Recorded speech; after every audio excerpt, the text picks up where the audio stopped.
शेतकरी मित्रांनो, तुम्ही हे फूल बघता, हे फूल आहे पळसाचं।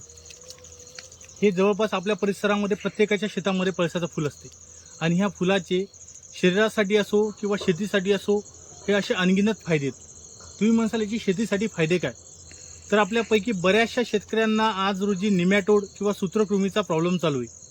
आता या सूत्रकृमीमध्ये हे फुलाचा जो रस आहे किंवा ह्या याच्या ज्या झाडाला जे शेंगा लागतात त्या शेंगांच्या बियाचा जो रस आहे त्याचे खूप सारे फायदे आहेत। या फुलांचा किंवा या झाडाच्या शेंगा ज्या असतात त्या बियांचा जर रस आपण जर गाळून किंवा बनवून जर ड्रीपद्वारे जर सोडला तर आपल्या जमिनीमधले जे हानिकारक सूत्रकृमी असतात किंवा आपल्या जमिनीमधले हानिकारक जे काही निमॅटोड असतात ते आपल्याला निमॅटोड नियंत्रण करण्यासाठी ह्या झाडाचा रस आणि ह्या झाडाच्या बियाचा खूप मोठा आपल्याला फायदा होतो।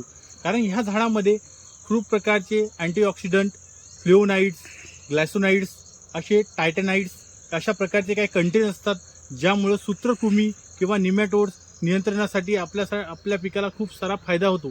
त्याचबरोबर जमिनीमधले हानिकारक असणारे जे की बॅक्टेरिया येतं किंवा फंगस येतं तेही ह्या झाडाचा रस, या झाडाचा बिया ह्या कव्हर